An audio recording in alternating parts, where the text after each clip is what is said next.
The notification pinged at 11:47 p.m., just as I was about to close the app and pretend I wasn't desperately scrolling through profiles for the third time that night. Another faceless torso, another looking for fun, another disappointment waiting to happen. But this message was different. Kalamata Nai Sorensen Vei. I stared at my phone screen, blinking. The words looked like gibberish, yet something about their rhythm felt oddly melodic.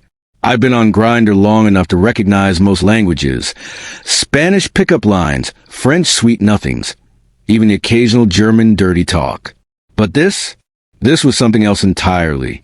Excuse me? I typed back, my curiosity piqued despite myself. The 3 dots appeared, disappeared, appeared again. Then, sorry, ignore that. Phone must have glitched. I glanced at his profile. No face pic, naturally, but the body shot revealed lean muscle and olive skin. 26 years old, 6 feet tall, 3 miles away. His bio was refreshingly honest, still figuring things out, looking for something real, not just a hookup. What language was that? I pressed, ignoring his deflection. Another long pause. It's complicated. Try me. I've got time. The typing indicator danced what felt like forever. Finally, can we meet? I'd rather explain in person. Every dating app instinct I developed over the past 3 years screamed warnings. Don't meet strangers from the internet. Always meet in public first. Never go to someone's place on the first encounter. But something about his vulnerability, his obvious nervousness, disarmed my usual defenses. Coffee tomorrow? There's a place called Roasted on 5th Street. I'll be there at 2 p.m. I'll be wearing a blue button-down. I spent the next 18 hours alternating between excitement and anxiety, crafting elaborate theories about what I'd stumbled into. Maybe he was a linguistics professor, studying dead languages. Maybe he was some kind of performance artist. Maybe he was just messing with me, and I'd show up to find an empty coffee shop. But at 2:03 p.m., there he was. I recognized him immediately, even though his profile photos hadn't done him justice. Dark hair that caught the afternoon sunlight streaming to the cafe windows, warm brown eyes that seemed to hold depths I couldn't fathom, and a nervousness that manifested in the way he kept adjusting his collar. The blue button-down fit him perfectly, highlighting the lean frame I glimpsed in his photos. "You came," he said as I approached his corner table, and I heard an accent I couldn't quite place. Something southern but refined. "I'm curious by nature," I replied, settling into the chair across from him. "Plus, you got me intrigued. I'm River, by the way." "Sebastian." He wrapped his hands around his coffee mug like it was an anchor. "And I owe you an explanation." I waited, studying the play of emotions across his face. Fear, hope, resignation. They flickered in rapid succession. "Those words last night," he began, his voice barely above a whisper. "They weren't from any earthly language." My eyebrows shot up. "Come again?" Sebastian closed his eyes, took a deep breath. And when he opened them again, there was a vulnerability there that made my chest tight. I was raised Pentecostal. Deep South, fire and brimstone, speaking in tongues Pentecostal. And sometimes when I'm nervous or overwhelmed he gestured vaguely toward his phone. Trying to message cute guys on dating apps, the old habits surface. I blinked, processing. "You were speaking in tongues? On Grindr?" A flush crept up his neck. "I know how it sounds." "It sounds fascinating," I said honestly, and watched surprise flash across his features. "I mean, I've never met anyone who actually did that. What's it like?" He studied my face as if searching for judgment, mockery, anything that might confirm his obvious fears about this conversation. Finding none, he relaxed slightly. "It's hard to explain. Growing up, it was just par worship. You'd feel the Holy Spirit move through you, and these words would pour out. The congregation would interpret them as prophecy or messages from God." His fingers traced the rim of his mug. "But when I left the church, when I accepted that I was gay and couldn't reconcile that with their teachings, I thought it would stop, but it didn't. No, it happens when my emotions are intense. Joy, fear, desire. His eyes met mine briefly before darting away. Last night, looking at your profile, thinking about messaging you, I felt this overwhelming rush of hope and terror, and before I knew it, I was typing in tongues. The absurdity of it should have made me laugh. Instead, I found myself leaning forward, drawn in by his honesty. What were you hoping for? Connection, I guess. I've been on Grindr for 6 months, and every conversation feels like performance art. Everyone presenting their best angle, literally and figuratively. But your profile was different. You mentioned reading poetry, hiking, your job teaching high school English. You seemed real. I felt something shift in my chest, a warmth that had nothing to do with the coffee. So your phone started speaking in tongues because you were nervous about messaging an English teacher? That earned me a genuine smile, the first I'd seen from him. When you put it like that, it sounds completely insane. Maybe a little, I admitted, but also kind of wonderful. We talked for 3 hours. Sebastian told me about growing up in rural Georgia, the son of a preacher who disowned him when he came out at 22. He'd moved to the city for grad school, studying social work, trying to build a life that honored both his spirituality and his sexuality. It was a delicate balance, he explained, maintaining faith while rejecting the institution that had raised him. I shared my own story, the comfortable liberal upbringing that made my coming out at 18 feel almost anticlimactic, my struggles with dating apps and modern romance, my love for literature, and the way words could capture emotions that felt too big for ordinary conversation. Do you still believe? I asked as the afternoon stretched toward evening. In God, I mean. Sebastian considered this carefully, as he seemed to consider everything. I believe in something bigger than myself. Whether that's God or the universe or just the incredible complexity of human connection, I don't know. But I feel it most strongly when I'm being authentic, when I'm not hiding parts of myself. Even the speaking in tongues part. Especially that part. He met my eyes directly for the first time all afternoon. It's the most honest thing about me, even if I don't understand it. As we prepared to leave, Sebastian hesitated at the cafe door. Would you maybe want to have dinner sometime? I mean, if this hasn't completely scared you off. I thought about it, really thought about it. Dating someone whose nervous system expressed itself through glossolalia wasn't exactly what I'd picture for myself. But there was something about Sebastian's raw honesty, his willingness to be vulnerable about the strangest and most personal part of himself, that felt like exactly what I'd been searching for without knowing it. Tomorrow night? I suggested. I know a place that serves amazing Italian food. Fair warning, though. If you start speaking in tongues over the tiramisu, I'm going to take it as a compliment. His laughter was worth every moment of uncertainty. Our second date lasted 6 hours. Sebastian picked me up in a beat-up Honda Civic held together by faith and duct tape, apologizing profusely for its condition. But when he opened the passenger door for me with old-fashioned courtesy, I felt a flutter of attraction that had nothing to do with his car's aesthetic appeal. Dinner conversation flowed as easily as it had at the coffee shop, but with an added layer of flirtation that made my skin warm. Sebastian had relaxed considerably since our first meeting, and I discovered he had a dry sense of humor and an infectious laugh that made other diners turn to see what was so amusing. So what's the most embarrassing place it's ever happened? I asked over dessert, genuinely curious about the logistics of spontaneous glossolalia. Sebastian's face went crimson. Promise you won't judge me? Cross my heart. Job interview, he mumbled. For my current position at the community center. They asked why I wanted to work with at-risk youth, and I got so passionate about wanting to help kids who felt rejected by their families that he gestured helplessly. 10 seconds of pure tongues, right there in the conference room. I nearly choked on my wine. What did they do? The director just nodded and said, "Well, you're certainly passionate about the work." I got the job. He shook his head, still apparently amazed by this turn of events. Turns out she was raised Catholic and had seen stranger things. After dinner, Sebastian suggested a walk through the park near the restaurant. The evening air was crisp but not cold, perfect for wandering tree-lined paths under streetlights. Our conversation turned more serious as we walked, touching on family, faith, the ways we both learned to construct identity in the absence of traditional frameworks. Do you miss it? I asked as we paused beside a small pond. The church, the community aspect. Sometimes, Sebastian admitted.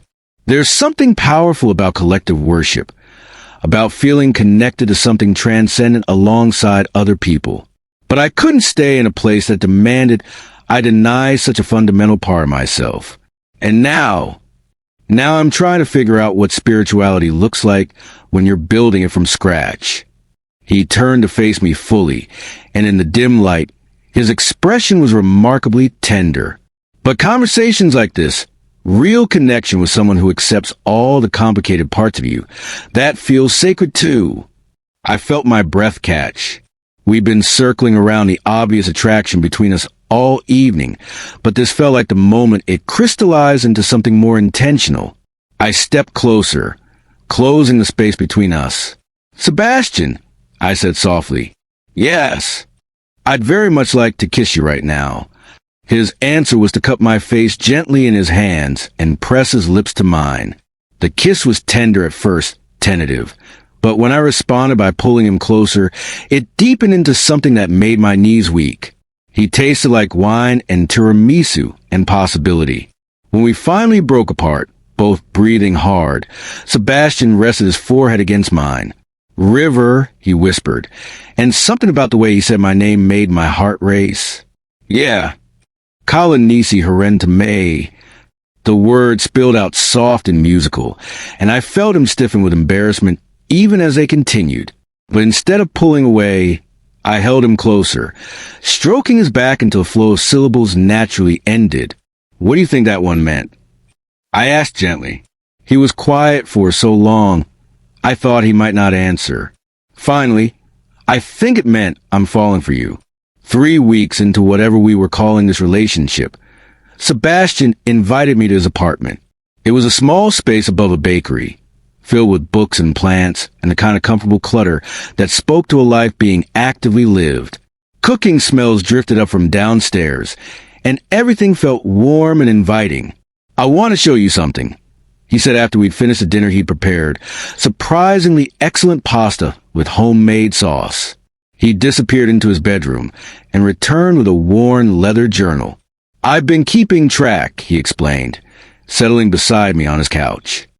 "Every time it happens, I write down what I was feeling, what triggered it, what the words sounded like. I thought maybe if I understood the pattern, I could control it better." I opened the journal carefully, scanning pages of Sebastian's neat handwriting, dates, times, emotional states, and phonetic approximations of the mysterious utterances. It was like reading the field notes of an anthropologist studying his own spiritual phenomena. "May 15th, I read aloud. Feeling lonely after another failed Grindr conversation. Neti Saralu Khan May. June 3rd, saw elderly couple holding hands at farmer's market. Overwhelmed by longing. Kessa Nalu Horan T. I looked up at him. "You've been documenting this for months." "Years, actually. That journal's the third one." Sebastian tucked his legs under himself, a gesture I was learning meant he was feeling vulnerable. I kept thinking if I could crack the code, figure out what it all meant, maybe I could make peace with it. I flipped to more recent entries, and my name began appearing with increasing frequency. July 22nd, coffee with River. Feel like I can be myself completely. Durrani say Nala me Harentu. July 25th, River kissed me in the park. Every cell in my body singing. Kalanisi Harentu me Sorensen Bay. That last one, I said, pointing to the entry. "Those were the first words you sent me on Grindr." Sebastian nodded. "I'd been thinking about messaging you all day. When I finally worked up the courage, I was so overwhelmed by hope and possibility that..." He gestured toward the journal. Out it came. I set the journal aside and turned to face him fully. Can I tell you something? Of course. I've never dated anyone remotely like you. Most guys I meet, there's this sense of performance, of trying to present the most appealing version of themselves. But you, even when you're embarrassed about something, even when you think you're being weird or too much, you're just completely authentic. Do you know how rare that is? Sebastian's eyes were bright, with unshed tears. I spent so many years trying to be someone acceptable to my family, to the church, to everyone but myself. I don't think I know how to be anything but authentic anymore. Good, I said, leaning in to kiss him softly. Don't change. This time, when the glossolalia came, I was ready for it.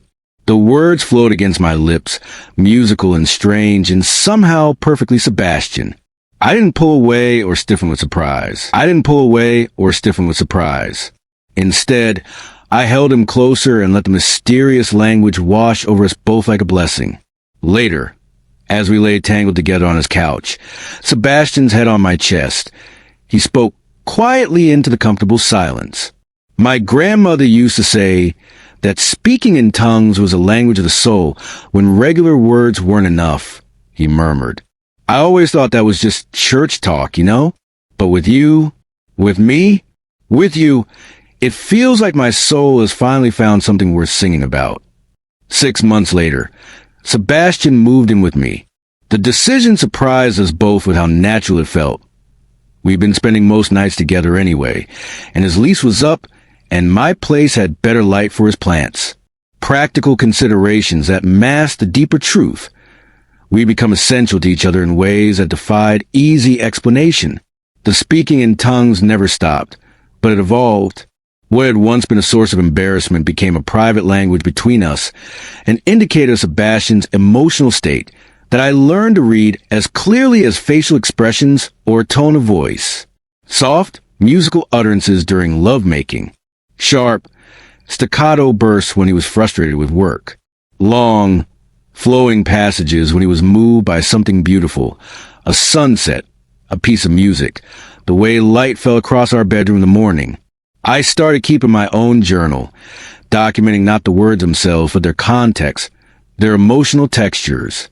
It became a map of Sebastian's inner life, and by extension, a chronicle of our relationships deepening.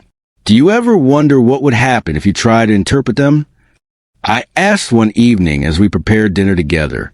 Sebastian had spent 10 minutes that afternoon speaking in tongues after reading a particularly moving letter from one of the kids at his community center, and I found myself curious about the content. You mean like they used to do in church? Sebastian paused in his chopping of vegetables. Have someone translate the prophecy. Maybe not prophecy exactly, but I don't know. You're the one experiencing it. Do you ever get a sense of meaning beyond just the emotional trigger? Sebastian considered this, absently stirring the sauce I'd started. Sometimes there's a feeling that comes with the words. Not translation exactly, but impression. Like when I saw you reading poetry in that coffee shop near campus last week, and the tongues came, there was a sense of recognition, like my spirit was saying, yes, this person understands beauty the same way I do. You were speaking in tongues about my reading poetry? Quietly, Sebastian said defensively, and you were reading Mary Oliver, which is basically spiritual poetry anyway. I laughed, wrapping my arms around him from behind. I love that your subconscious finds my taste in literature spiritually significant. My subconscious has excellent taste, Sebastian said, leaning back against me. It picked you, didn't it? The first time Sebastian's family visited, his sister Carolina, who had maintained contact despite their father's disapproval, I worried about how they'd react to the relationship. But Carolina took one look at Sebastian's face when he talked about me and pulled me aside. I haven't seen my brother this happy since before he came out, she said bluntly. I don't care if you worship Satan and sacrifice chickens on weekends. You're family now. I mostly just read books and grade papers, I assured her, though I do appreciate a good chicken sacrifice. Carolina laughed, and I understood where Sebastian got a sense of humor. The visit went well, until Sunday morning, when Sebastian woke from particularly vivid dreams speaking in tongues loudly enough to wake both Carolina and me. The words poured out for nearly 5 minutes, longer than I'd ever heard before, while Sebastian sat up in bed with tears streaming down his face, clearly still half asleep. When it finally stopped, the apartment was silent, except the sound of Sebastian's breathing slowly returning to normal. Carolina appeared in our bedroom doorway, her expression unreadable. "Seb," she said softly, "you okay?" Sebastian looked around, taking in the scene. Me sitting up beside him, Carolina in the doorway, the obvious aftermath of his episode. His face crumpled with embarrassment. "I'm sorry," he said. "I should have warned you. Sometimes it happens when I'm sleeping, especially if I'm emotionally overwhelmed. Having you here, being able to introduce River as my boyfriend, it brought up a lot of feelings about family and acceptance and—" "Sebastian," Carolina interrupted gently. She came to sit on the edge of our bed, her expression soft with understanding. "Do you remember what Granny used to say about your gift?" "It's not a gift," Sebastian mumbled. "It's just weird neurological wiring left over from religious trauma." "She used to say you were born with a direct line to the divine," Carolina continued as if he hadn't spoken. "That most people had to work to find that connection. But for you, it was as natural as breathing. She said the church tried to own it, to make it about their doctrine, but really it belonged to you." I watched Sebastian's face cycle through emotions, surprise, pain, something that might have been hope. She said that. And she also said that when you found the right person to love, the words would become even more beautiful, because love opens up new chambers in a heart for the spirit to fill. Carolina glanced at me, then back at Sebastian. I don't know much about theology or mysticism or any of that, but I know what love looks like, and I know what peace looks like, and you've got both written all over your face these days. So maybe, just maybe, what happened this morning wasn't something to apologize for. Maybe it was something to celebrate. A year later, Sebastian proposed. He'd been planning it for weeks, I learned later, researching the perfect location and timing. But in the end, it happened spontaneously on a Tuesday morning while we were drinking coffee and reading the paper. I looked up to find him staring at me with an expression I couldn't quite read. "What?" I asked, suddenly self-conscious. "Nala kessa heren to me Sorensen ve Durante." The words began soft and grew in volume and intensity, and I could see Sebastian's eyes widening with surprise even as they continued to pour out of him. "Kala nisi Turan to me Nala Sorensen horen Durante ve." When the flow finally stopped, we stared at each other across the breakfast table. "That was new," I said carefully. Sebastian nodded slowly. Different rhythm. Different weight somehow. He got up abruptly and disappeared into our bedroom, returning with his journal and a small velvet box that made my heart stop. "I've been carrying this around for 2 weeks," he said, setting the box on the table between us. "Try to find the perfect moment, the perfect words. But I think," he gestured toward where the mysterious language had just filled our kitchen, "I think that was the perfect words. Just not in English." I stared at the ring box, then at Sebastian's face, which was bright with nervous hope. "Are you proposing to me in tongues?" I asked. "Apparently so." Sebastian picked up the box, opened it to reveal a simple but beautiful silver band. "But just in case the translation gets lost, let me try again in English. River, you are the most extraordinary person I've ever met. You see beauty in strange places, including the strangest parts of me. You've taught me that love doesn't require me to be anything other than exactly who I am, mysterious languages and all. Will you marry me?" I looked at the ring, at Sebastian's face, at the life we built together, one that had room for glossolalia and poetry, for spiritual mysteries and everyday tenderness, for all the ways love could manifest when people were brave enough to be completely themselves. "Yes," I said. "Yes, absolutely yes." As Sebastian slipped the ring onto my finger, I felt something shift in the air around us, something that felt like blessing or benediction or the simple recognition of rightness. And when he kissed me, both of us laughing and crying simultaneously, I could have sworn I heard echoes of that mysterious language in the back of my own mind, as if love itself were teaching me its secret vocabulary. Later, Sebastian would tell me that the morning's episode had felt different because it was the first time the tongues came not from overwhelm or nervousness, but from pure joy. The first time his spirit spoke not from a place of need, but from abundance. What do you think it meant? I asked as we called our families with the news. Sebastian considered this, twisting his new ring. We'd gone shopping for a matching one that afternoon, around his finger. I think it meant, this is what I was waiting for. This is what all the words were trying to say. And in that moment, surrounded by the mystery of love and language and the infinite ways humans reach toward connection, that translation felt absolutely perfect.